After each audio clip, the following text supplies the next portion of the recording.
Firstly, I'd just say on behalf of Dunolly Football Club, welcome 3 gentlemen here today. And you're wrong for a start. But this is just in relation to Dunolly's 150th anniversary. So we've got Greg Reeves, Chris Williams and Barry Cann. So I might say off the top, absolutely magnificent contributors to the club over a long period of time. So thanks for your time, fellas. And if we've got, I dare say we're going to have stories going left, right and centre here. So we'll just start with Reevesy. Reevesy, can you just quickly tell us your first interactions with Dunolly, how you come about being here and to go from there? 1975. I'd only just turned 17. Just before Christmas, Mum and Dad told me that they'd bought a pub. And up here in Dunolly, I was living in Ballarat at the time. That year, 75, had been a good year for me. I'd been playing junior footy and I'd played my first senior game in Ballarat. The last game of the year, me and another kid were brought up from under 18s. Anyway, I came up in February with Mum and Dad to help me move into the Royal. I walked in, it was a Sunday, walked down the main street of Dunolly and nothing was open and there was not a car to be seen. I walked back to the pub. I said, do not expect me to live in this town. I was 17-year-old young me, oh boy. Anyway, so I went back to Ballarat and I was actually working in Ballarat anyway. So, and so I'd come home occasionally, sort of in that summer. Didn't really want to come back here. But then Mum forced me basically. And when I come home one particular night, Mum and Dad had said the football club's been to see us. Of all people, Joe Greco, of course, at that time. And Joe didn't want to know whether Dad's beer was cold, what sort of bloke Dad was, or Mum, or anything. He said he got any sons. That was the question that he asked Dad. Dad says, yeah, I got 2 sons. Craig is here. Craig was only, he was about 10 or 11 at the time, had absolutely no interest in sport, still doesn't. And Dad said, and Greg plays for a bit of footy and cricket. He's in Ballarat. And Joe didn't mince his words. Well, if you want to make money in your pub, you better get your son to play footy with us. Oh, wow. That's what he said, told Dad. Anyway, Dad told me this, and I said, well, they can get nicked. I've just started playing senior footy in Ballarat. I'm pretty keen to stay there. I played for the Ballarat Footy Club. Anyway, prior to the season, the footy season starting, I kept coming back. And one particular night, I met this bloke called Charlie Flatt, and we are still lifelong friends. Charlie taught me many things, mainly how to open a stubby. But yeah, we became really good friends. And then I also met another bloke called Larry, who, again, still very good friends. And they both played footy and they both give me a hard time about coming to play. So I said, all right. So I came up, played in a practice match. Now, I hadn't trained here or anything. I was training in Ballarat because, contrary to popular belief, I did train occasionally. And Neil Robinson was the coach. And he said, we'll just give you a run in the seconds. So there you go. It was the practice match was here. I said, yeah, no worries.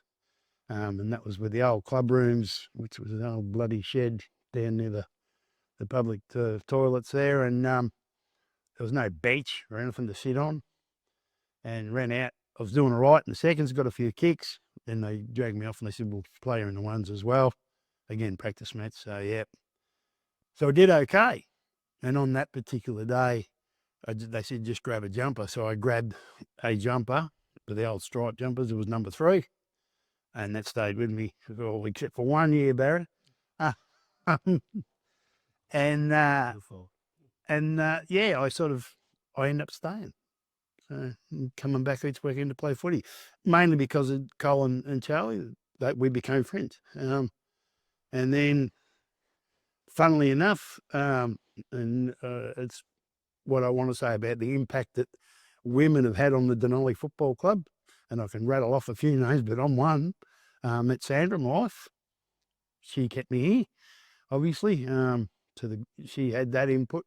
But women like Karen Lyric, her and David were going together. He came and played footy here. Barbara Watts, Johnny Marr came and played footy here. Denise Glary, Terry Marsland came and played footy here, all because of these girls, not for any other reason. So But that was me. That's how I started. And 20 plus years later, I decided to retire, and that was that. Yeah. And tell us about some of the teams that you've played in, and obviously you played often, I think, in the grand final in 83. Yeah, that was against Lexington at Moonabel. I played in the grand final before that in the seconds in the Maryborough League. We got beaten by Bushy by 4 points. In that, I got knocked out in that game. Thing I do remember about that is I was running the same way as the ball, and two of the Bushy bastards got me. And I was laying in the club rooms, and Charlie Fleck came in, gave me a smoke and a sip of his stubby, and then I went back out the ground. So yeah, that was when we got knocked off from that, and that was we had a few guys there, the blokes that come to mind, Peter Pankew, Peter Lovell was playing in that side, Alan Hilda, blokes like that. And then year 83, excuse me, Atchell Turner was coaching us. We played Lexington. The year before, Atchell had coached us, and we got put out in a semi, I think, at Landsborough, I think from memory. And I remember saying to him after, don't give up on us, because I reckon we're okay. And yeah, we played off in the grand final in 83 and got smashed. 16 goals or something, I think. And Reevesy, was that because Lexington was so good, or just so much good on that day? I think both. Because you did beat them, I think, that year. Yeah. They had a kid called Michael Heaps, who I still reckon is probably the best footballer I played, or best full forward I played on. And he's only a kid, 17, 18. And he'd stand on your head and take a mark. And he kicked, I think, 7 or 8 in that game. I played on him for 3/4. But yeah, they had some awesome footballers. They got a lot of players out of Ballarat. Well, Heapsy ended up going back and playing at East Point. And he's a superstar. I think he won the Henderson medal even. So. Did I say that Lexington used to get all the ones from the prison, and we would pay them to play them. And they were good footballers. Plus, they had money to pay people. And when you say that out of the prison, like, wasn't on day release, or Yeah, he was? Yeah, they bought him. Linga Calco wasn't that far from Lexington. So. The guy played centre half back that day. He played on Atchell. He gave Atchell a bit of a bashing. But that day, Atchell was probably had a huge influence on the way we played football. And that particular day, the centre half back absolutely killed him. Yeah. Okay, there was a couple of big scores, I think. Was that particularly the Tubby Hunt kicked 27 goals? Yeah. That's right. And 23. I think it's still. I don't know, but I think it's still a league record. 20. I think he kicked. I thought Atchell. I reckon Atchell kicked 27 too. That was, and that's why everyone had the shits with Atchell. The second round, because he played Tubby at centre forward. Now Tubby played at full forward all the time, and he put him up. And Atchell played himself at full forward. Now I don't know whether that was to keep Tubby in the game and to keep his mind on it, because it was pretty easy against Moonabel. Let's be honest, they were pretty ordinary. But everyone wanted Tubby to stay at full forward so that he could kick 30 in a game. That was the mindset of us, other players. Yeah, and it didn't happen. I think the history book shows that Atchell and Tubby both kicked 27 goals. Yeah. Well, that's probably right. Tubby kicked 23 in 2 matches. 27 and 23 in 2 matches. That's right. Was that the year he kicked 123 goals? Was it? Without Tubby? The game against Moonabel, I remember Alex Earl was playing, and Alec was in the rut, and because he could jump, he couldn't do much else. And he took a mark in the goal square at Moonabel, right in the goal square. The goals were only 10 feet away. He turned around and kicked it back to Tubby, said, "How forward?" And Tubby kicked the goal. I was in that game, was it, when the ball was in the pocket and Tom Alex got her, she was out in the half. They kicked her, then he turned around and abused everybody. Just all that, I might just jump off and we'll go to Chris. So, Chris, you've obviously had a long association with the club. Could you take us through your association? Yeah, well, I came as the manager of the Grain Elevators Board in 1979. It was actually September, was the final. That's her nickname, Weevil. Yes, exactly. Spot on. He was spot on there. Yeah. And so I was come as the manager in 79, and Barry Flett, who was working the silos, he was involved in the football club. Barry, they knew I played football, and and Barry and Val had the pub at Beulah when I was young, and plus Val's parents, so they everything there. So I virtually wasn't in town. They said, "You're going to play football for Beulah, for Dunolly, I should say, for Dunolly." So So I was actually on the committee, I think, within a bloody week. I remember going out and interviewing Gleeson with Joe Greco, and I think it was Joe Greco, might have been somebody else, yeah. So I was quickly involved in the club, yeah. And so that was, obviously played in 1980, but we go from there. Okay, that was all.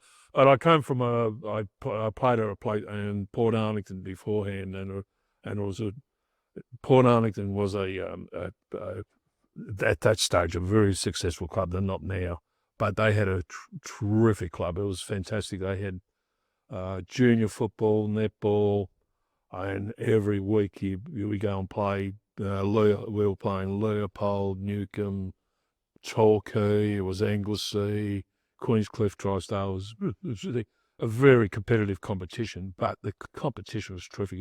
I must admit, it was probably the most enjoyable time I had in football.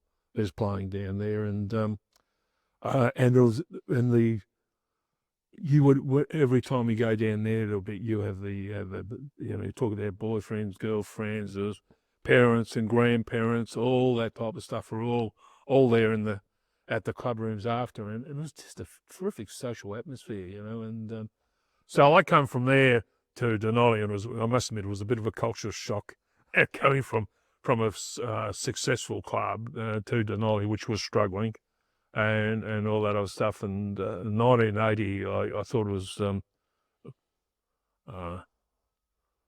I thought probably the most disappointing year of seeing football. You had netballs going to one place, yes, senior football going to somewhere else. You had junior football, which I was helping Roy Britton. They would play one game and then this maybe a week or two. Then they'll have to go to another venue from the other football game to play games. And I thought 1980, when I first came, I thought, God, this is rubbish. It wasn't good, was it? It was rubbish. It was going to kill a lot of football clubs if it had to get. Yeah. So at the end of 1980, and Ron DeLidio, and I think they were playing in the grand final, and Wayne, obviously Wayne was a terrific footballer. He was the best footballer when I first came into that competition. He was brilliant, and Ron Senior. So I went across with, I don't know who I went across with to Moonabel for the ground, and I arrived up here, and here you had the junior football was on, the netball was being played, and people were around the ground. They had tables out, and people. I said, "This is where Dunolly should be.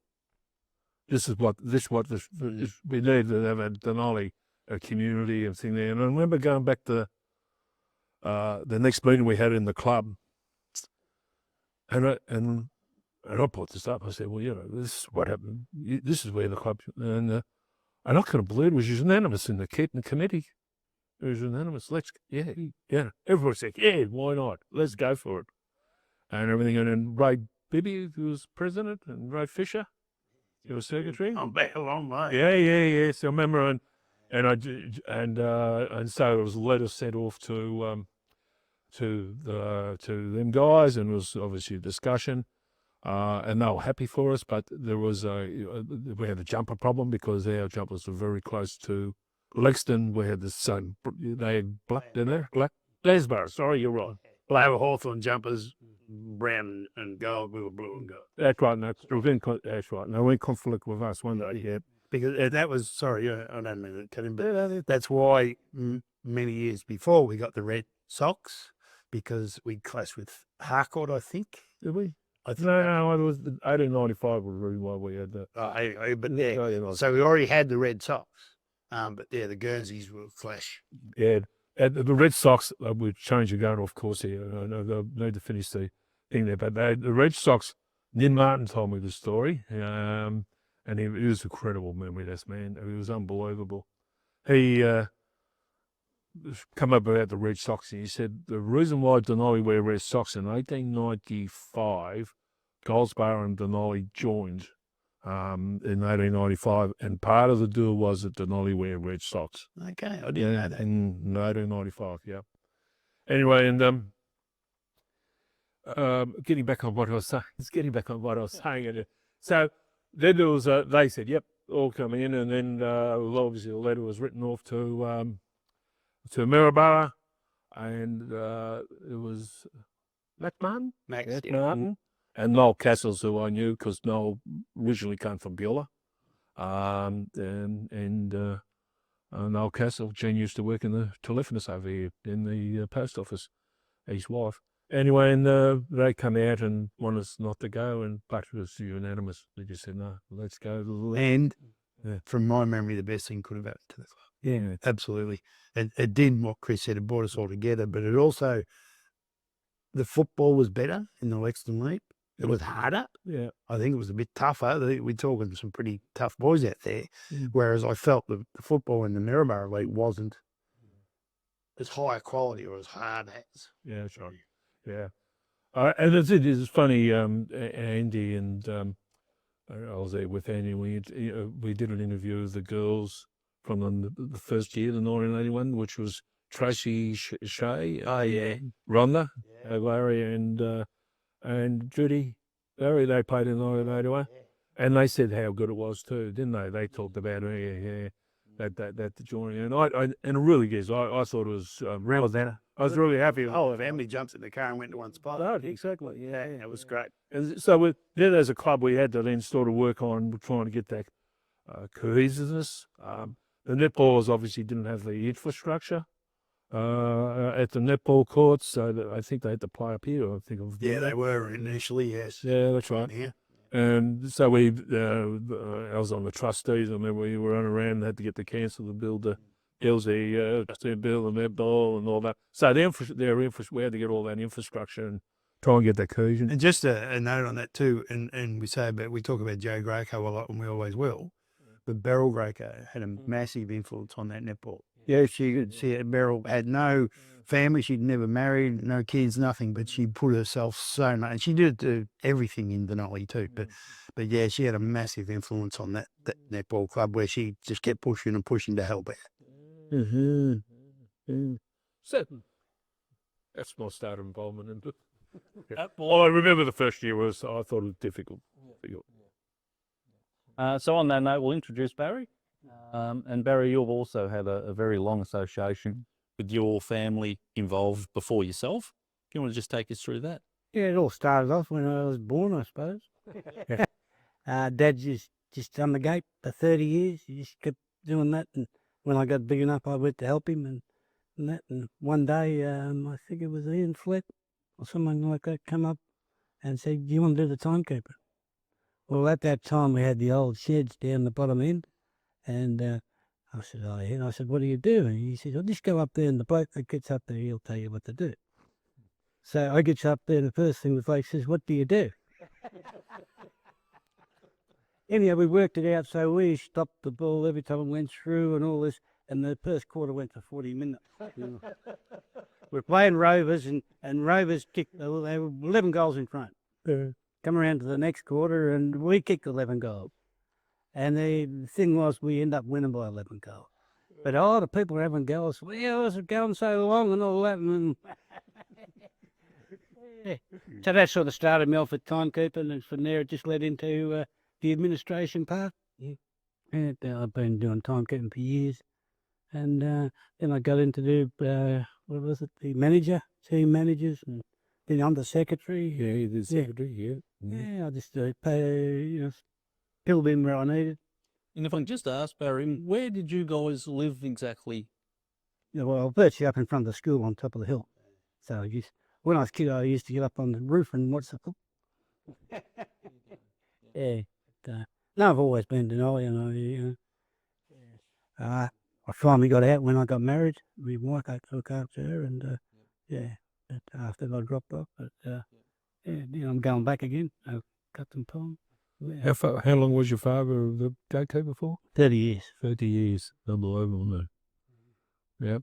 They have a real problem now getting gatekeeper there. Yeah, yeah. And he did it on his own. Yeah, he did all his own all day. Yeah, I remember. Used to have a ute, didn't he? All the back down and sit down there. Sit in the back of the ute. No gate. No little box out there. Yeah, exactly. Yeah. The first time I came along Reeves, was we virtually got together and we decided his 18th birthday. So that we goes up to the basin. We had a few drinks and all, and he got pretty drunk. We got there. So I get him back to the pub, and he's done the. Barry was minding me. He's doing a good job. His father's there, and he gets halfway up the stairs, and then suddenly stops. Me teeth, I've lost me teeth. So Don and I get in the car, and we goes up to where we were, and we went through and looked through all the spew and everything like that, looking for his teeth. And we get back in Rens. This is what a freak is. Yeah, I know. Yeah. And then we gets back, and there he is sitting there. He says, "Found them, they're in my pocket." But really, I go a long way. We do cricket and all the whole that. And you just telling us a little story just before on that. They're playing the Beaufort one day. Cricket, yeah. Cricket, yeah. It was a long trip from Beaufort to, we ended up in Bendigo playing 10-pin bowls in our cricket gear. Yeah. Just a story, and Barry saying about friendships, and we have been friends for a very long time. Many years ago, he was secretary at a footy club, and they'd gone out chasing players, and one particular player I won't name came down here, and he was going to play it. No worries, he come from Inglewood, I think it would have been. And but he said to Barry, "Oh, I want number 3," and that was my job. And Barry said, "Yeah, no worries." So they gave him number 3, and I cracked the shits big time. I ended up wearing 53 that year. But yeah, that for the 1 year, and then I got my number 3 back. But yeah, I was not happy with Barry for that year. I didn't speak to him much. Now, Reeves, if I can just touch on, you actually coached a premiership and under 16, 17. Take us through that one. Yeah, was it 83 and 84, I think. I don't know if I got right it down. Yeah, I was only a bloody boy myself, really. Right. I wrote it there, 83 and 84, yeah. We actually started over here at the swimming pool. I was playing footy in the middle of summer, I was over here having a swim, and I was only 23 or 4 myself, 5, something. And young bloke John Raven was one of the junior footballers up here at the time. Unfortunately, we lost him a couple of years ago. But John said to me, he said, "Why don't you come and coach us football?" And I said, "You don't want me as a coach, son. I'll be too bloody hard on you. It would expect too much." And I was being serious. Yep. And he said, "Oh, no, please, come on." And I always had a good rapport with a lot of the juniors. I'd get into the rooms before the junior games and warm up with them and stuff like that. I just like to be involved. Yeah. So anyway, I thought about it. I thought, "Oh, bugger, why don't I?" So I applied for the job and got it. And luckily enough, at the time, the council had a community bus, and I had a bus license, so I could take the kids to footy and whatever, so up to Manu and all that. So that all worked good. I was living at Timor at the time, so I'd have to travel in 3 nights a week to train and coach and whatever. Anyway, we started off and we were going okay through the year. And I thought, well, we're a chance. Barry Flett was my runner. Darren was playing at the time, his son. Anyway, Manu, best junior team I reckon I'd ever seen. And they're all, because at Manu, they don't breed them if they're under 6 foot. They're always big like Bay, don't they? Bays are all there. And we couldn't beat Manu during the year. No, didn't get close. But in the grand final, the first grand final at Moonabah, that was 83. Scores are really, really tight. The game was really, really tight. It was the same day that we played in the grand final of the seniors. And things were going okay, but we were there. We got there. And then Manu made a massive mistake. They ignored probably the smallest kid on the ground. And when the ball got kicked in, he marked it. Martin Edmonds it was. And he was in our forward line. Ball, and it was luck. It fell into his arms, basically. And he kicked it back in. And Paul Weir was there at full forward. He got marked. He kicked a goal. We won.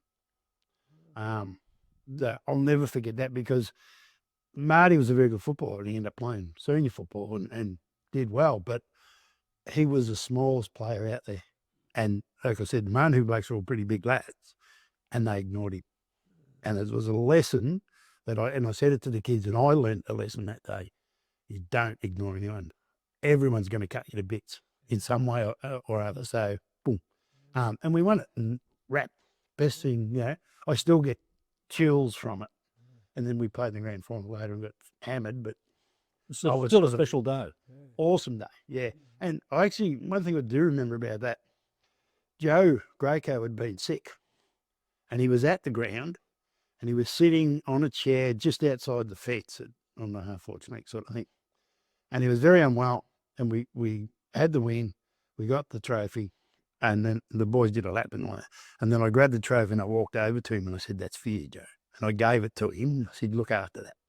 And then that night we had to do it at the town hall and he gave it back to me. But but he was, Joe wasn't well at the time. I think he recovered okay with whatever it was. So, and then the next year we went back to back. So, And what about that particular game? What's your memories of that?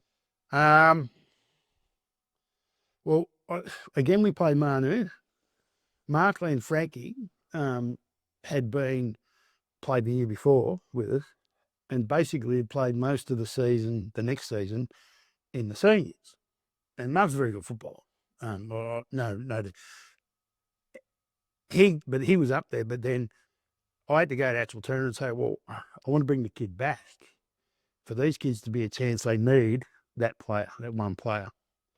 Anyway, and I said, but it's up to Mark too. If he doesn't want to come back, that's fine. So we let it go. We weren't going to do any good that year, the seniors. So Mark came to me and said, "I want to come back before I play too many." And all right, fair enough. So I went to the players, the kids that were playing, and I said, "It's up to you guys to make the decision because one of you is going to miss out." I don't know who it is. I had 4 players. I still remember them. 4 players come up to me and said, "I'll stand out so Mark can play." Incredible. And that was the spirit of those boys too. They were very, very good like that. So we played Manuel again up at Navarre, and they were expecting Mark to play in the centre. And I'm going to do me Kevin Sheedy moment. I played him on the half-back flank for 3/4 of the game, and they didn't know what to do with him because he's playing on the flank. They couldn't crowd him in the centre. Last quarter, I put him in the centre. He was the result of probably 5 goals, and we won easy. So, it was... Could I say something about that year? We went up to Manu, we playing Manu, and the same thing happened to my father. They asked him if he'd do the timekeeping. So he goes over and he gets in, and the same thing, the bloke said, "What do you do?" So they were told that they had to do 4 15-minute quarters. Well, it took too long in the first 2 quarters and all that sort of stuff. So they decided, they sat there and they said, "All right, we'll cut it back to 8 minutes." Now, that's right, they had 4 15-minute quarters, and the last one they cut it back to 8 minutes. Well, Manu's heading for bloody goal, and the next minute they blew the siren. Wow, you've never seen bloke. By the corner went 8 minutes. And But even that, the disappointing thing for me out of those 2 premierships, if there's a disappointing side of it, was not a lot of those kids that played in those 2 premierships went on. I remember Paul Raven played in both, then played in the reserves premiership the next year, so he played in 3 in a row, played 1 more year of football and was gone. Most of those kids just didn't play much footy. And unfortunately, we've lost, I think, 4 of them. They're passed now. Passed away. Yeah. John Raven, Mark Lane, Frankie, Dave Smith. Who was the other one? I don't remember. It's awful. Not Jeff Hilder? No, Jeff didn't play in it, no. But so that was the disappointing too. As much as you want your club to have the base of juniors, they didn't seem to go on. And I know, I got no reason for it. I don't know why it happened. so they didn't play football anywhere else. They just Just John. No, I mean, a few. Mark, when Frankie went on, John Raven played on. Paul Raven only played 1 more year. But then you get guys like Craig Brownlee, who was a very good footballer, but just gone. Darren Lyle, didn't play. Stewie Anderson, John Stratton. Geez, You know, there's all these kids that just didn't play anymore. Yeah. Incredible. But life does that too. It takes you on different passages. Barry, you might have been the timekeeper in this particular one I just wanted to touch on. And it was a funny story out of, I think, 1982 or 3, where Dunolly played Navarre. And at the end of the game, Navarre was deemed as the winners and sung their club song. The scoreboard actually said that one. Okay. Yeah. Can you remember that? I can vaguely remember. I think they end up coming to us to clarify it. That's what I was getting at. We were Any wins was a score on, and the two goal umpires couldn't agree, so they come to us. And I think, And then I think Dunolly was doomed as the winners. So they didn't listen to the club song. Yep. And then a short time later, Navarre was doomed the winners again. And at the time, was in the main room up at the footy sets, and it was a concertina door, wood concertina door, and they were singing and pretty raucous when they won, and then when we won, we were singing and banging them with the orange and get stuff, and then it went back to them, so they did the same thing. It was pretty ugly. So, walking off the ground actually that day, Tone, because no one really knew what the result was. And there was one of the Navarre blokes got a bit lippy, I don't know. And the only time I've ever seen Tony Mason angry, and really angry anyway. And he sort of spun around and grabbed this bloke and tried to break up this fight, and someone had a swing at him. And this is after the game, it's over. And he sort of, geez, Tony, don't. He was going to hurt him, I think. There was just another one I wanted to touch on, the 1980. It was the 1980 reunion where the club was 107 years old, and the club, for some reason, decided to celebrate that. And they had it at the town hall where there was 250 people present. Could you guys speak about that particular night? What your memories of the night was like? And I remember Tony Plinelli was the guest speaker, and he spoke so well. He was a really, really good speaker. Spoke of his time at Dunolly and how he's affected for this place, the football club and the town, and then how we went to Geelong and played football. He spoke of some of the blokes that he played with down there, and it was a great night. Really, really good night. You couldn't move in the place. I just remember being packed. Yeah. Vague after that. I think the thing is, and not just that, Andy, but right through that era, we used to have cabarets as well, and they were very, very well attended. You'd have 100, 120, 150 people at a cabaret at town in Dunolly during the winter. No problem. Yeah. Okay. That was the way we raised money. We had cabarets. We had wood-bees. Yeah, cutting bloody wood and carrying loads of wood. Stuff like that. And that's how we raised money for the club. So. Yeah. You know what? Just say a would-be, for instance. Could you take us through that? Like, what would that consist of? Where would you go? Would it be something on after the would-be, or? You go, usually Joe organised it, and it'd be tied up through with Peter Glowry or whoever else. And the would be organised. We just have to go out and basically be the muscle, load it onto the bench, cut it, and then load it onto the semi, and just keep doing that. So you'd probably put in 4 or 5 hours on a Sunday morning. It was much better than training. Had a good time, Yeah, and then once it was all done, the semi was loaded, the eskies would come out, the barbecue would get turned on, and so the whole day's wasted.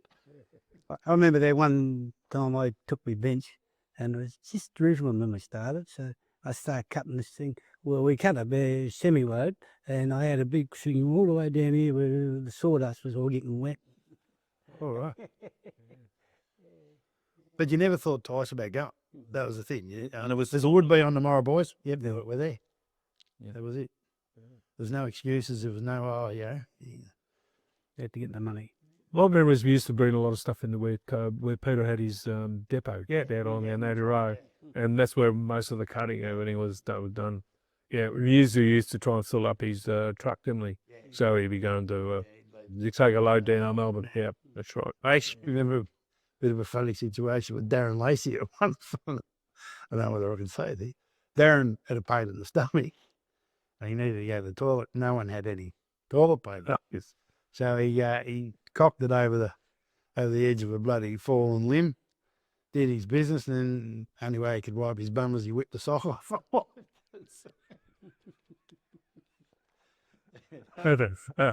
Moving on. Would that need more blue sales? Sorry.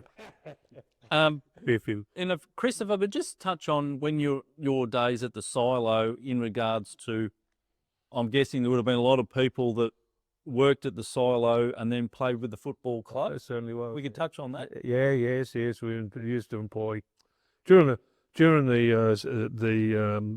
wheat harvest period. We used to probably have over 100 people work at the silos, and we used to have budgets of $2 or $3 million. And so I used to always try and employ all the local guys. And be honest, some of the footballers that played there, I said, well, you play football for Dunolly, you get a job, and so... Just a side thing, that was always the thing that people used to say at Dunolly, that the silos bought more first cars than anything.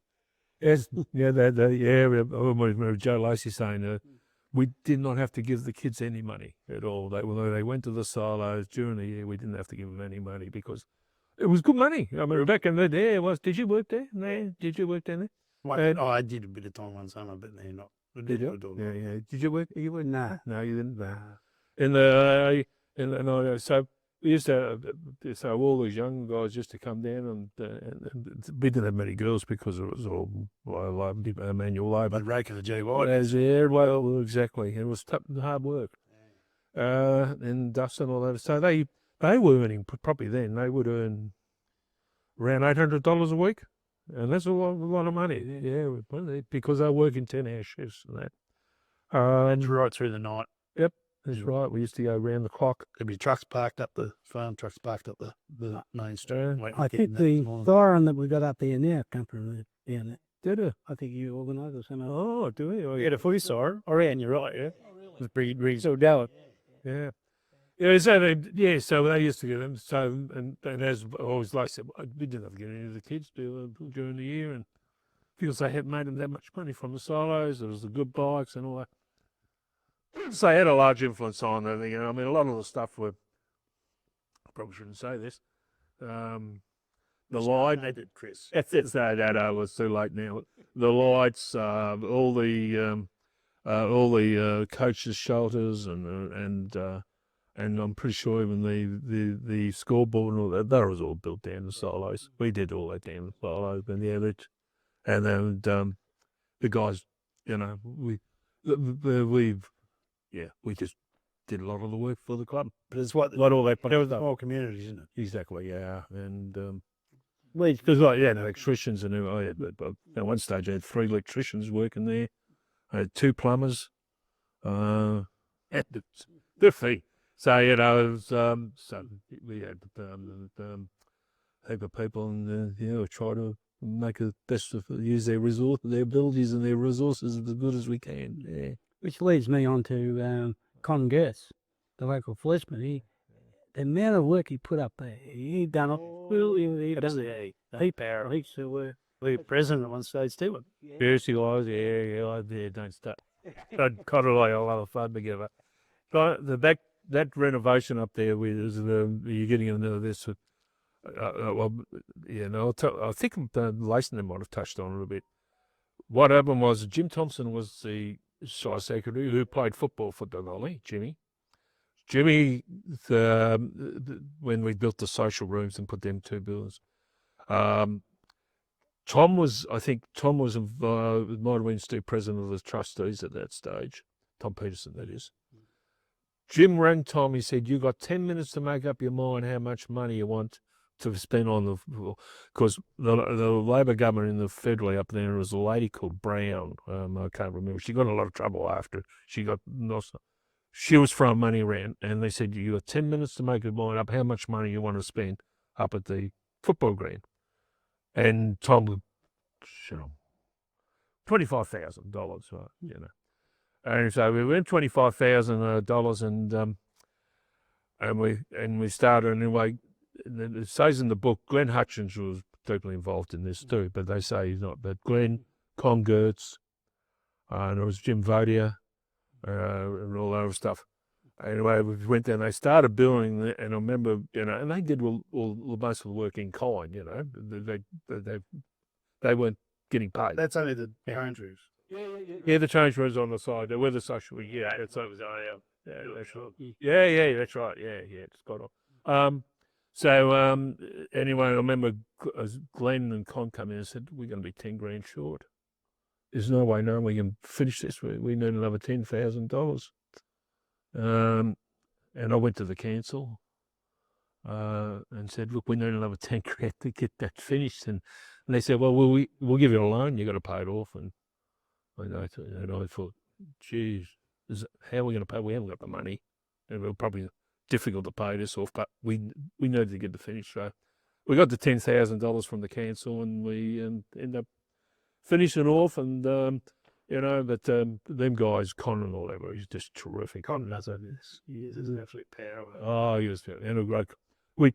Con in the police car one day. He said, "Well, we're going to Melbourne. We've got to go down and see some footballers." So in the police car, away we go down. We went to Bungus Marsh, in the Melbourne. We got I went Melbourne a couple of times. interviewing all these footballers, It seemed like I could come play football for Dunolly. Yeah.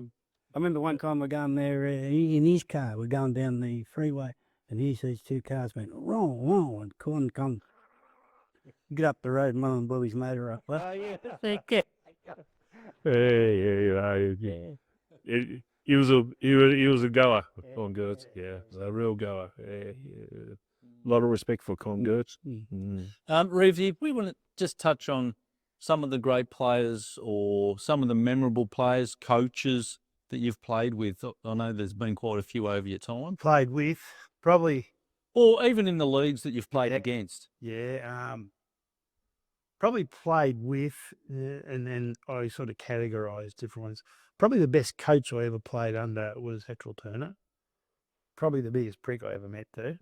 And why was he such a good coach? Hatchell and I never got along from the minute I'd played cricket against him too, which didn't help, I think, but we just didn't get along. But Hatchell Turner got the best football out of me that I've ever played. In 2 years that he coached, I was runner-up best of fairest and best of fairest. So, he just knew how to coach. He was very good.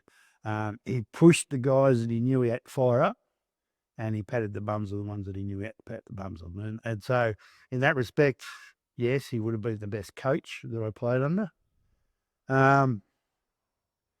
Tough footballers that I played with and against, and there's some names I think that people will be a bit surprised with. Graham Sewell was one of the toughest guys I ever seen on a football ground.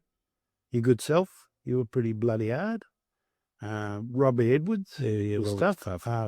Actually, on Robbie, I seen a bloke called Robbie Manford at Tooting one day, ran nearly the length of the ground and punched Robbie Edwards in the forehead.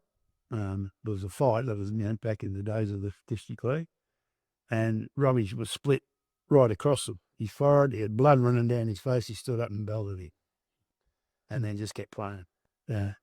Just tough. And Rob had come to training after shearing all bloody day. And his back was buggered, but he'd come and he'd put in because he loved the football club. I remember Tooting had George was involved. So Tooting had this full forward. He's kicking 13, 14 goals every week. And he had a Carlton decided to come and have a look. Well, he just happened to pay it on Robbie. Well, Robbie just kept hitting him on the ear, and he never got a goal. That's he kicked off Chelsea kicked in something like that 12 games when he came to Tooting. He kicked 110 goals or something in that period of time, but he only kicked 6 on Robbie in 2 games. The next year he's turned up here to play, and he's wearing a helmet, the bloody rubber helmet thing that they wear. And Robbie ran out, just grabbed it, put it straight off his head and said, "You don't need that." He was tough, wasn't he, Robbie?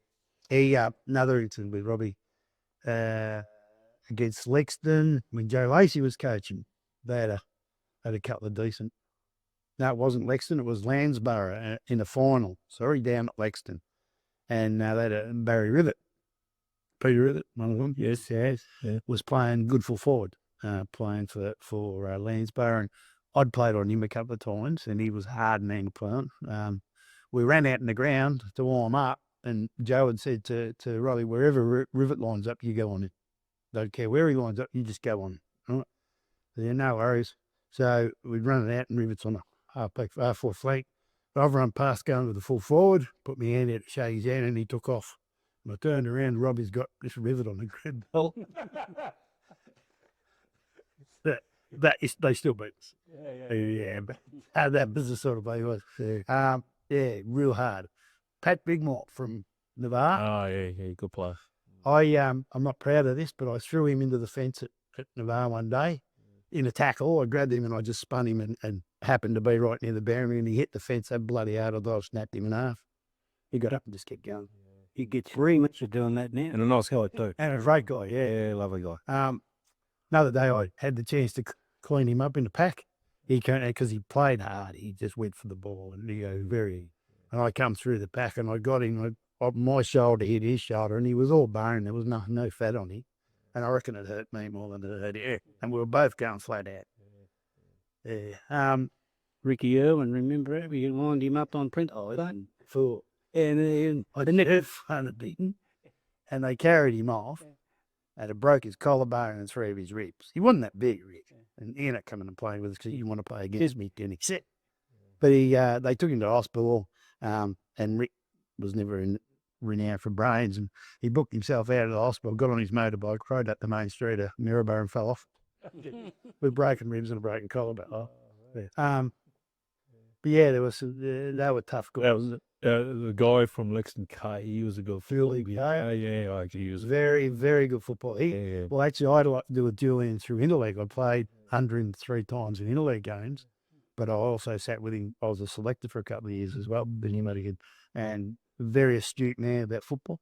Farmer. You read the game Yeah. really well. Really, really good. Very, very skillful football. You always got to be in you be a pack situation, but Julian seemed to be able to be a step ahead of everybody.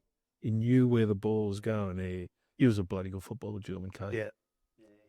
Yeah, there's a lot of blokes that again, you said about back to smarts. There's a guy that always sticks in my mind. I'm friends with now, Craig Snowling. Yeah, good player. Very smart footballer, very smart. Never got tackled much, but got the ball. Another bloke, you talk about local boys, Darren Lacey. Oh, yeah. Darren, I seen him one day actually appear. He grabbed the ball in the pack and a bloke sort of ran at him to clean him up in the days when you could really give him a decent bump.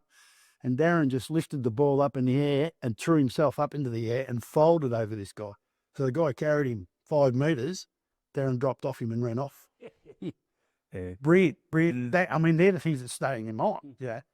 Brilliant. Smart enough to do that. That was me. I'd be in hospital, I would have been, Lee Hunt. Lee didn't, I was thinking about this. Lee didn't play a lot of footy here. When he did, he kicked a lot of goals. Lee was probably the worst kicker I've ever seen. Never, ever spun the ball properly. But he kicked it dead straight. Every time. Yeah. Every time. part of the fight. He was a lovely. Lee was a great mark and a great kick. Great, strong mark. Yeah. Great kick. Yeah. Actually, when Turner was coaching just before finals, we were training up here one night, and Attrell said to me, we were doing one-on-one stuff, and Attrell said, I want you to play on Tubby because he's going to get belted on Saturday. Yeah. As a full forward, and he's 100-goal full forward, and give it to him a bit, because I was the fullback. So, 1-1, a bit of a nudge, and clip the ear, and let him get in front and punch him. And, this is only a training, but that's what the coach wanted, so I'll do it. Anyway, and up until that time, I hadn't sort of thought Tubby would retaliate because we were good friends, and I'd never seen him retaliate on the footy ground. Anyway, next time the ball's up in the air, I've got in front of him, usually, which was difficult because he's a hard man to get around. He let me, hands up, and what? But that's for you. Is that you're there to get down? No problem. I had no issue with it. I deserved it because I'd been given it there. Wow. And Barry, did you say you can remember watching Tubby Hunt Senior play? Yeah. He come back after retirement. I don't know how old he was. He went to the forward pocket, kicked over 100 goals. He'd get there and he'd get the ball in the chest, he'd go out, and he just did it dead straight. Yeah. That's funny because both of his sons, Gary and Gary was another one of the. He's a Darren Lacey sort of football. He's a rover. Yep. Read the ball so well. Read the play. Just very smart football. Yes. Yeah, I got no doubt Darren stayed around Dunolly, he would have won a heap of clubs. Yeah, Darren Lacey. Yeah. Oh, yeah, by might. Explain. He played with Southport. Well, they were top club in Queensland. Yeah. Yeah, Darren. And I mean, Barry was a good player too, but Darren just had it. And the good thing about Darren, also, I thought, it was his personality and all that other stuff. People liked him, and he was a leader. I actually just went out for dinner with him only a couple of months ago. Ah, good. Yeah. He was a leader. He could have been. I reckon he would have been end up a lot like probably his father, in many ways, and personality and all. Yeah, he was. Yeah, that's my personal opinion. Darren, you'd be right on that. Yeah, he was a good leader. The best footballer I reckon I seen was Neil Robertson. Ready? Yeah. He was one of those tough guys. It was him, and I think Wayne Lee had bought the new song in the Resin Desert. Did you thought? I thought it was. No, it was Fred. Definitely Freddie. No, that Freddie. Yeah, he was coaching when I first came. We're trying to find where he lives. And the other day we'd like it to come to the 150th. And I was happening going for a list. He did come to a reunion, and I was looking up, and I found he lived in McCracken Road, Essendon. So I'm not quite sure he's still there. And Jagger Gordon, John Gordon, mate. who's John Gordon? Yeah. They were friends with that. Maggot, Dennis Hutchins. Yeah. Oh, they all knocked around together. Did they? Okay. Wayne, they all sort of with that group. Yeah, well, I asked Peter Waters. Yeah, I asked Peter Waters because Peter, Wayne, Ron, and Neil Robbo, they all went to Carlton at the same time, and Peter thought he was living out because Peter plays bowlsy, Peter Waters, and he thought he was living out Thornbury way, out that way, or Right, Freddie, he was my first coach here, and the first year I had a rupture with my appendix, and he won the best and fairest, the league best and fairest by a substantial margin. But in the last game, I think it was against Bush, he got reported, and he got reported for bumping bloke, and we were living. I remember walking up. It was after I'd got out of hospital with an appendix. So I walked on the ground. I wanted to belt the umpire. I was so angry, because he was a hard man, but he was fast. And they took the best, and he didn't win it because he'd been reported and suspended. The umpire was heard to say that Dunolly's going to get beat because they'll kick 3 goals in the first quarter, first up, and he bounced the ball, blew the whistle 3 times. They got 3 goals. There had to be cops to save the umpire. It was that good. There was something. There's something he was set up. We reckon. The bloke's still in Maryborough now. Every time I see him, I think, So when was that now? oh, a long time ago. Yeah, 76 or 7. Yeah. When was it? Oh, yeah, geez. That was actually, so I was saying about the rupture of my appendix, a funny memory I've got. What happened is playing footy, I went for a mark, and the guy come the other way, and he hit me and kneed me in the stomach. And I went down, this was Carisbrook, and I was in agony. I just couldn't believe it. Anyway, and they called, get out of here. Carisbrook didn't have a stretcher. So they took a door off the club room. That's all for club trips. Put me on the door and carried me off. And then Bill Hayes was the club secretary at the time, or the treasurer or something, whatever. Bill there with that and whole EH station wagon. They loaded me in the back of the EH station wagon on the door. This is at Carisbrook. And Lee Hunt, Tubby had been playing juniors. He was there, and Bill Hayes said, "Get in the back and hold me." And they drove me in the Maryborough. And I'm in the back of a whole EH holding on the door. And Tubby and Lee still talk about it. And it's all Tubby could think of, and he say to Bill, "Is he going to die? Is he going to die?" Yeah. You're talking about that. It was down in Lexington, and the reserves didn't have enough players. And I went down with Con Gertz, who we were down there, and they said, "Guys, you're going to have to play football, And we had nothing. And anyway, so I think you loaned me your boots. And I got a pair of shorts, and Con was the same. We went out there. Brian Heenan was playing, and he took his brother-in-law and playing at the time.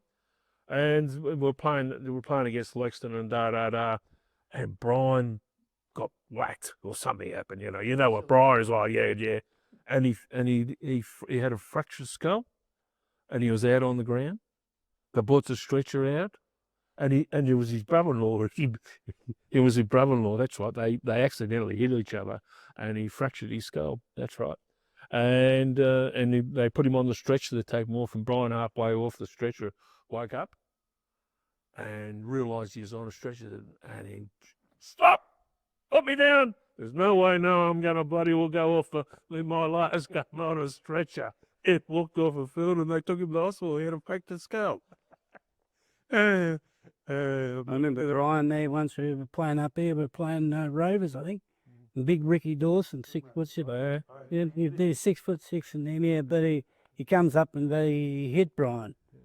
Well, that was it. Brian did boom, boom, boom, boom, boom, boom. That's right. Well, he went away near the ball. And that's the goal square, hitting each other with hand grenades. And they neither of them would buckle. That's right. Yeah. And then they have a rest. And they go back to there, they'd be back in there. They wouldn't. They were both big men. Yeah, Ricky Dawson. Yeah. This one, but I'm saying. Listen, the umpire game just went on around him. I was in that game. I remember that. I had one umpire, I remember there was fights going on, so he just turned around and sat on the ball. Yeah, he flipped the other way. His name was Scully, Brian Scully. He played at Tolla because he worked for my dad in the pub. He just turned around once, so He sat on the ball. So when you finish boys, we'll keep playing. yeah, he just turned around and said, when you're ready, Work. calm them down. Chris, I think you both probably played in it. What we mentioned about the reunion game at 107th. Yes. On that particular day, Did we play? I remember the game. I remember we got belted. Who was it? you won the game. Oh, we won the game, did we? Yeah. All right. My memory. I don't remember the game. Oh, no, I don't remember that. So what happened, Andy? Can you read it out? So I'll read a little bit, and then you guys can tell me your memories. The senior match was a thriller, down by 5 goals at half time, then a great third quarter, kicking 10-1 to lead at three-quarter time. Talbot fought back, and it was only a few points separating the teams in the final term. Dunolly, with Linton Gleeson taking some saving marks, and Chris Williams kicking 2 excellent goals, we held on to win by 7 points in the last quarter that lasted 35 minutes. Maybe you were the... That's the time there, but no wonder we won. Waited till we got in front. Although, you might remember this, Baz, though the timekeepers couldn't see the clock as it was getting that dark. Yeah, well, that's the reason why. That's why he wears glasses. Yeah. So can you guys remember anything about that? I remember Linton Gleeson. It's interesting you said you went and interviewed him. He was one coach that I never really got along with. Linton was before his time because if he'd have been around in this day and age where they want athletes playing football and not footballers, he would have been excellent. But he used to park. He worked in the Forest Commission. He parked his car at the bush at somewhere, and then he'd run around the bush, and he worked boots and stuff. And he was a fitness fanatic. Yeah, he was really, really fit. I think we got him from Newbridge because I'll just come in there. Were you playing or coaching Newbridge with you before? I don't know. Yeah, I can't remember. I know he worked up there in the forest. So. Yeah, he does. He was a fitter. And halfway through the year, he got a shift, which took him on the other side of, I can't remember where it was now. And that's when Clive came in and did the rest of the year coaching. That's right. Yeah. That's what happened. Interesting thing someone said to you on the phone about you talk about Clive Heenan. In my career, there's a couple of things that stand out. I remember playing in a game with all 4 Heenan brothers. They all played. I don't know whether it happened more than once, but I do remember it happened. I played in a couple of games with all 4 Frankie brothers, which, incredible. I think that happened a couple of times. I played in games with fathers and sons, Cann and Darren Smith, and Peter and Brett Coons. Yeah, so and that's that's incredible. It's a country club, isn't it? Yeah. So that wouldn't happen very often. Yeah. And I see a guy the other day, Trevor Fields, playing his 650th game for Avoca. I played against him. He was I'd been retired 20 odd years, and I played against him. I think I finished about. I'm not sure when I finished playing football, but even 90 or whatever. He was playing football then. So that's 33 years ago. So he was playing football. He never played at the yeah. He was 650 game. and he was a good footballer then. Yeah, but he was only but he just run. He could run all day, Trevor. He was just and he was a good mark, but he was just he could. And he's got the Swans bloke, the Rod Carter, the tilt. Yeah, that's right. Yeah, everything too. His neck, he just runs. Well, I think he's probably a bit like Robbie Edwards in some way. He was a shearer too, and he's too. Yeah, I'm pretty sure too. What about Peter Coons? He come here to play bowls. He couldn't because his knee kept collapsing on. He goes up and he's playing football. He plays football. We can't. 50 and he kicked 5 goals. Sometimes he'd be on the bench and he'd run and get 100 metres and his knee would go and he's gone. Am I right in saying Pete made his senior debut at something like the age of 50? Or Yes, you're right. Yeah, right. You're right. I reckon that may have even been the day that I played. Brett and he played together. Yeah. University. He's a character, isn't he? Pete is a character. But some of the characters that we've added, Victor Moore. Victor Moore was limited in his football ability, but if you could put half of his enthusiasm into any person, anyone that could play, incredible. Yeah. Amazing blood, beautiful man. And keen be at training at 4 o'clock. And he'd be first to the ground and he'd be chatting up and he'd be good, edging everyone on. But no, couldn't play. Very simple. Yes. Yeah. Nick, the plumber, but I see him occasionally. Can't remember his name. His Bone? Bone? What's his Bone. name? Yeah, that's it. He ran on the ground one day. He was on the beach. I was going to say that, mate. Yeah. He ran onto the ground and said, "Oh, quick, get on, get out there." So through the ever change out a fag. And the ball comes in his hands. He took off, he ran around, kicked the goal with the fag. Funny it was. That was the second. There you get into Tom Brett. Were you around with Tom Brett? Yeah, I was when he was a doctor. Terrific guy. Everything. Tom, he was a terrific fellow and all that. But he played Gaelic football. Yeah, then he's big and fit. Big, strong, fit. Yeah, I know. John Kerr and Tom Brett and Gavin Dillon and himself used to go out running when I was starting. Anyway, that's another story. Tom, anyway, this particular day he was playing.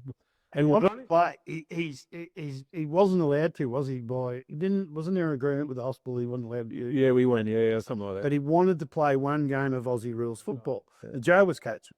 That's right. Joe Lowe's. Yeah. So he came down and he used to train us because Joe made me sprint laps with him, and I couldn't keep up with him. Oh, he's fit. Ever.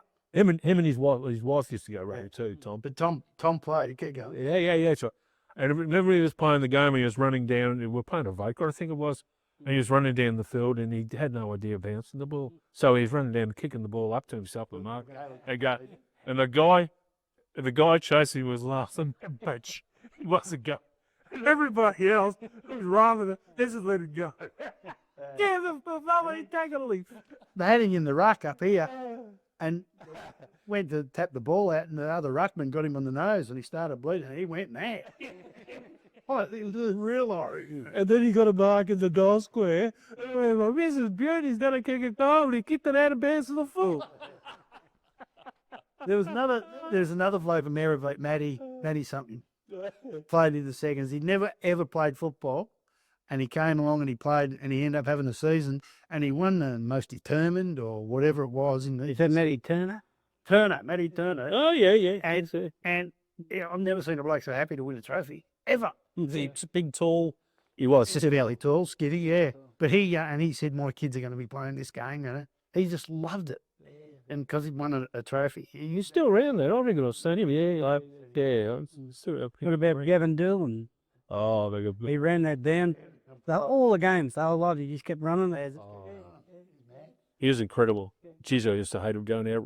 Gavin Dillon. He'd run the Darwin Gallery back there for fun. Yeah, he used to. He ran a number of marathons. He did. Yeah. But the thing was, that two stubbies and he's gone. Yeah, he just couldn't handle it. But he runs 3 games a day on his own every day, every Saturday. Yeah. Fit as Saturday he was. Yeah. Well, John Kerr and Gavin and himself used to go. I'm a big guy, so I was a bloody hopeless runner. And I used to be sweating and puffing, and Gavin would be running. He said, "How are you going, Christy?" And I used to say, "You go and get out." Oh, I used to hate it. Nothing. Even they'd be breathing, and I'd be sweating. I'd be, trying to get breaths into my lungs. Yeah. It was, Gavin was a fitness fanatic. Yeah. Marathons. What about some other characters throughout your times? Frank Valentine. That was about Yeah. Actually, I told him before, Mick Greenwood's got a heap of literature on him. Does he? Yeah, I was told by this bloke I used to work with in Mirrabara, he played with on it. And then, what he used to do is come up to Big Frank and run across until to trip him up. And he done it a couple of times, and then the Big Bell turned around. You do that again, and you're gone. Well, he said he did it. The next minute, Bell had him up over his top piece. So up over here and chucked him over onto a car. I remember when I first came in, he was retired from footy, had massive hands, like huge, big dinner plate hands. He was a woodcutter. And there was always a story, and I don't know whether it's right, wrong, or otherwise, but it's a bloody good story, that Frank came up one day, he'd been out working in the morning, came up, played footy, kicked 6 goals up half time, and walked off the ground. Correct. And they said, "What are you doing?" He said, "I'm going home. I've got better things to do than this. I've done my bit." I walked off. He went to watch Essendon that play, and he'd been in the army. He had army boots and all on, and the ball come to him. He jumped the fence and kicked it a mile. So Essendon said, "Oh, we'll get this bloke." They got out. He out-marked him, out-played him in all departments. They come up the next week to sign him up. He said, "No, well, Jim Dunolly." Jimmy Jenkins used to tell a story about that story and said that Essendon in those days wore out the brand new motor car driving up here to try and sign him. So I play in the bush with men play. Shane Mug, I got to tell you, Shane Mug's good. I'll tell you, he lived in Mirrabara, and I knocked it. Right? No, Limrose. Well, I tell you, I knocked on his door one day, and I had no idea. And I had to see this Shane Mug. Okay, and here's this, and I opened up the door, and here's Shane Mug. He's man, and this is before I opened up the door, and I looked at him and says, "You play football?" And he says, "Yeah." "Who are you playing with?" "Nobody." "You want to come in and play at Dunolly?" "Yeah, I'll come play at Dunolly." And I never even through the door. I was if I literally signed it up. I said, "Sign him up." Yeah, come play. And Block-headed man, he had an injury streak in him there. I think it was Landsborough. He was playing at centre half forward one day, and he took mark, and they give him 1 euro or whatever, and he went down and he got 15 metres in them days, and he's going to kill this guy. He was so angry. And I ran up from wherever I'd been and grabbed him and said, "Look, don't, you've got the kick, you're going to kick a goal. Don't, calm down, calm down, calm down." And I'm thinking, I'm taking my life in my hand because he's just a live pet, mate. But he was good, and he coached us. Yeah, he saved Rick, the umpire, one day. Ricky Irwin was going to chase the umpire and going to have him, and Monkey saved the umpire.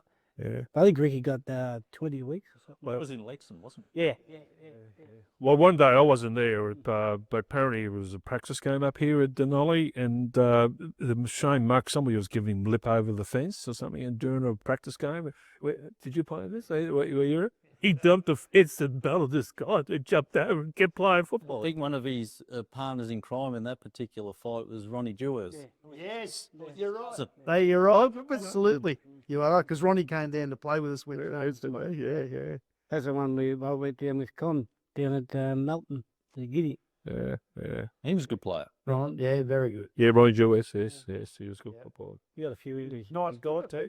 There were only a lot of good players, I reckon, in the 80s and all that sort of stuff. And they were a bit unlucky. I mean, and I'm trying to think of what year we lost when we started. We had Peter Tuvey and David Boyle. Peter Tuvey, yeah, Boyle only played a few games and he got moved. Yeah, that's right.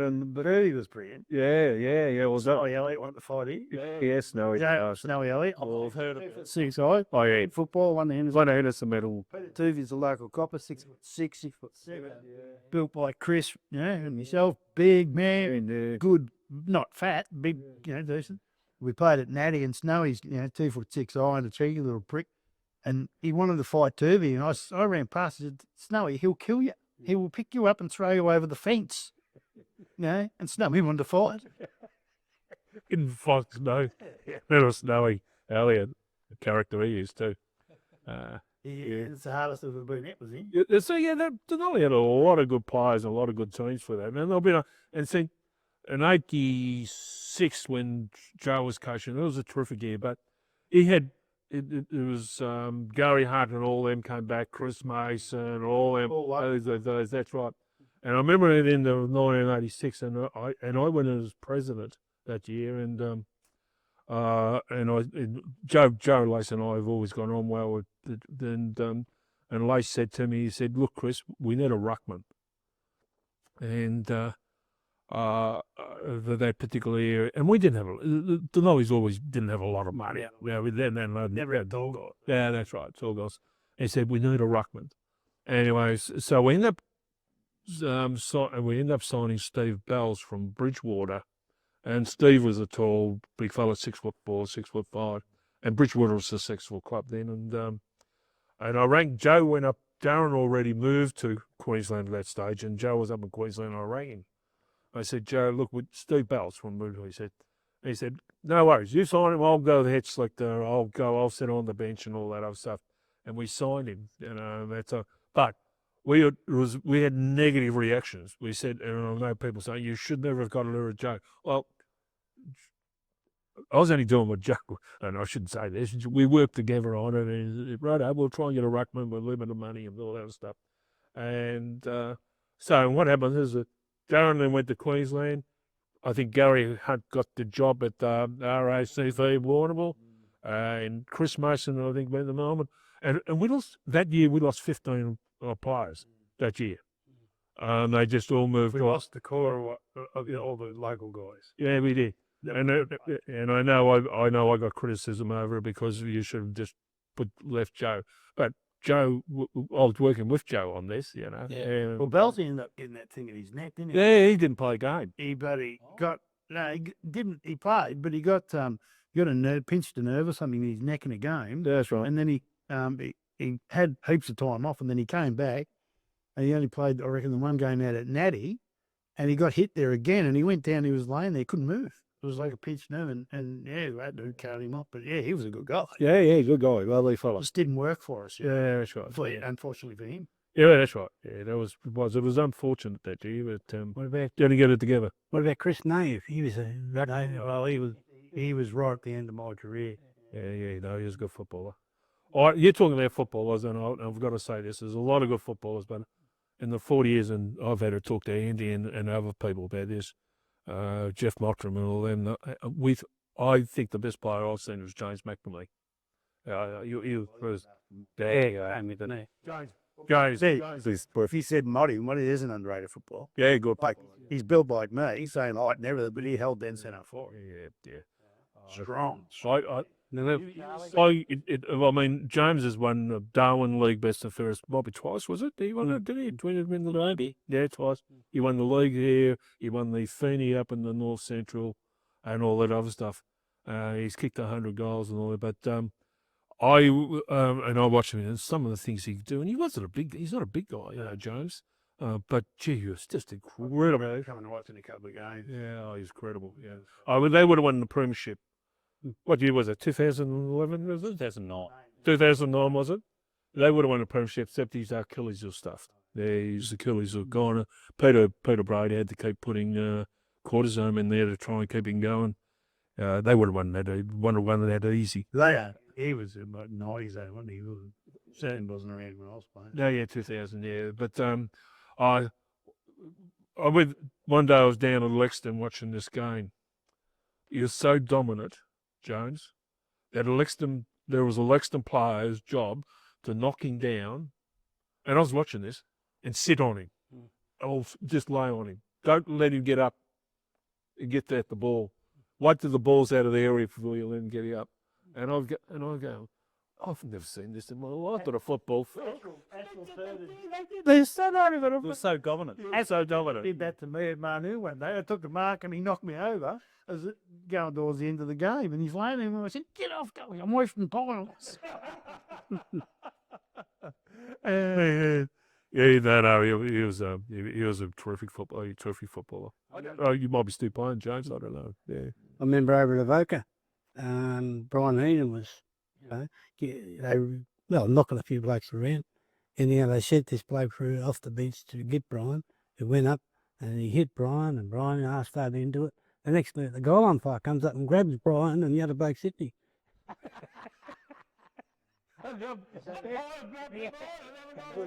Good hard footballers.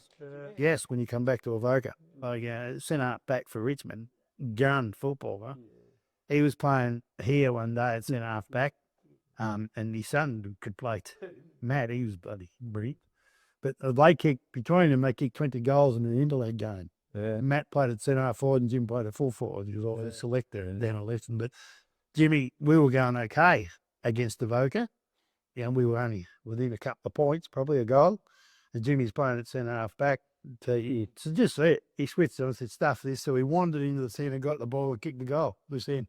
Just from the centre circle. That was in the grand final, was it? No, that wasn't in stats. He beat us in the grand final. Yeah, yeah. We were on the bottom. We had all these injuries. We were on the bottom. We needed to win every match to make the finals, which we did when we got the players back. When we got through the grand final, we got beat by 5 points, and it was Jimmy Jess. That's when the party. See, this unbelievable. Kick one about 80 metres a goal. He punched me in the arm of the Avoca one day in a tackle, just going there. And he come in, he couldn't grab me. He just, not that I was that quick, but he wasn't there. He went bang and he punched me in the leg. I was bruised for a fortnight. Yeah. Can you remember one day, Reevesy, you would have been playing the game when we had an Aboriginal fella playing for us, Paddy, Direct. and he played on Jimmy He Des. took a mark on his shoulders. He played quite well on him. Yeah, he was little. Yeah. Yeah. And an Aboriginal named Paddy Grant. Yeah, right. That was really his name, wasn't it? Yeah. But no, he took a mark over Jesse, up on Jesse's shoulders. I remember that. Yeah. Yeah. He was a good little player. But he was actually living at the pub with Kenny Smith at the pub then, and he'd occasionally just go and doing whatever he did, and then he'd come back. I remember we were over at Navarre one time, 3/4 time, we're 9 goals behind. 6-minute mark, we're in front. Unbelievable. Just bang, bang, bang, bang, bang, bang. And then our buddy Kenny Smith had played a real good game, so they pulled him off to let someone else on, and well, he cracked it. It's just. Douglas Darren Turnbull was coaching and pulled me off at Manu one day.